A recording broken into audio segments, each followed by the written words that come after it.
ஒரு அழகான நகரத்தில் மக்கள் அனைவரும் மகிழ்ச்சியாக வாழ்ந்து வந்தனர்.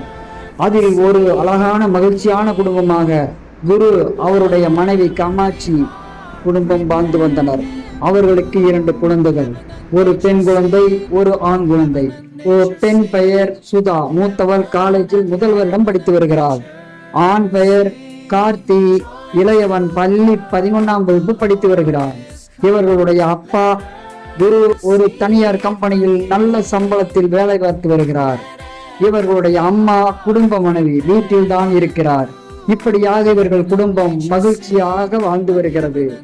இவர்களுடைய குடும்பத்தில் ஒரு நாள், சுதா சுதா எந்திரிமா, காலேஜுக்கு போகணும், மணி 5 ஆச்சு, காலேஜ் பஸ் 7 மணிக்கு வந்துடும், சீக்கிரமா எந்திரிமா.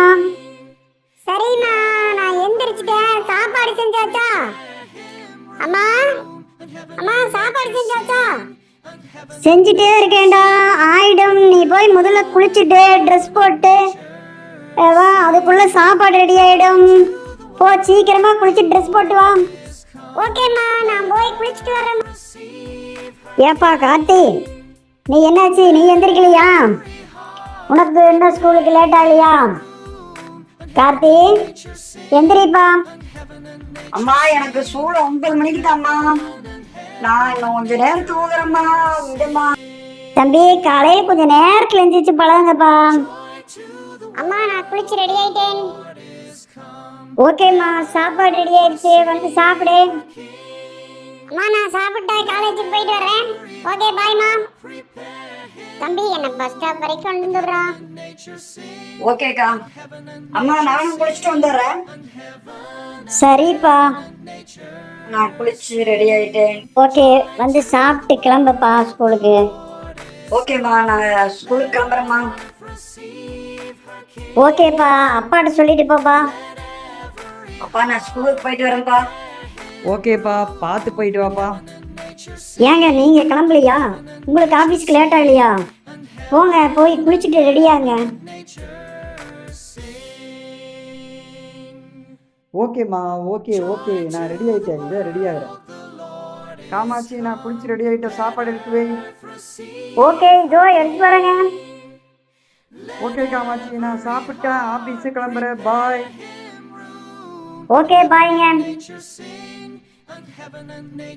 ஏம்மா காமாட்சி, வீட்டு வேலையெல்லாம் முடிஞ்சுதா?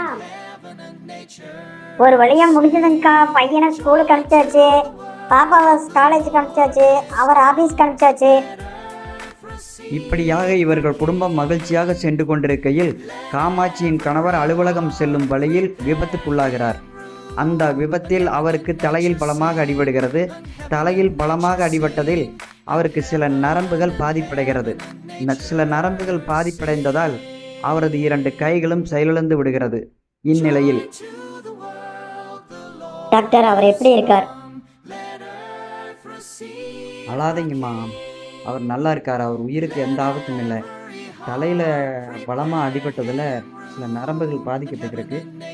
அதனால் அவருக்கு கைகள் 2ம் செயலிழந்திருக்கு. மற்றபடி அவர் உயிருக்கு எந்த ஆபத்தும் இல்லை, நல்லா இருக்காரு. போய் பாருங்கம்மா. ஏங்க, எப்படிங்க இப்படியாச்சு? ஒன்றுமில்லை காமாட்சி, ஒரு சின்ன ஆக்சிடென்ட் தான். என்னங்க சொல்றீங்க? உங்க தலையில அடிபட்டதுனால கைகள் 2ம் செயலிழந்துருச்சுன்னு டாக்டர் சொல்றாரு. ஆமாங்க காமாட்சி, ஒரு நல்ல பெரிய டாக்டரை பார்த்து ட்ரீட்மெண்ட் கொடுத்தா எல்லாம் சரியாயிடும் காமாட்சி. ஏங்க, கண்டிப்பா சரியாயிடும் தானே? கண்டிப்பாக சரியாயிடும் காமாட்சி. அப்படியே ஒரு வேளை சரியாகலினாலும் நீ கவலைப்படாத காமாட்சி. என்னங்க சொல்றீங்க? ஆமாங்க காமாட்சி, நான் வேலை பார்க்கும்போது ஒவ்வொரு மாதமும் எனது சம்பளத்திலிருந்து பாதுகாப்புக்காக எல்ஐசியில் மாதம் 5000 ரூபாய் போட்டு 30 லட்சம் ரூபாய்க்கு இன்சூரன்ஸ் செய்து வைத்திருக்கிறேன் காமாட்சி. நான் இப்போ தான் எல்ஐசி ஏஜென்ட்டுக்கிட்ட பேசினேன் காமாட்சி. எனக்கு நடந்த ஆக்சிடெண்ட்டை பற்றியும் சொன்னேன். அதற்கு அவர் சொன்னார், எல்ஐசியில் டிசபிலிட்டி பெனிஃபிட் இருக்குது, கவலைப்படாதீங்க. அதாவது நிரந்தர செயல்திறன் இழப்பு ஏற்பட்டால் இறப்பு காப்பீடு தொகையிலேருந்து 10% ஒவ்வொரு வருடமும் உங்களுக்கு கிளைமாக கிடைக்கும், அதுவும் 10 வருஷத்துக்கு கிடைக்கும் அப்படின்னு சொன்னார் காமாட்சி. அது மட்டும் இல்லை காமாட்சி, அதுக்கப்புறம் பிரிமியம் கட்ட தேவையில்லை, முதிர்வு காலத்துக்கு அப்புறம் மறுபடியும் உங்களுக்கு முதிர்வு தொகையும் கிடைக்கும் அப்படின்னு சொன்னார் காமாட்சி. ஏங்க எல்ஐசியில் இப்படி கூட இருக்கா? ஆமாம் காமாட்சி, எல்ஐசிங்கிற கடவுள் இருக்கும்போது நம்ம கவலைப்பட தேவையில்லை காமாட்சி. Sorry, it's DJ.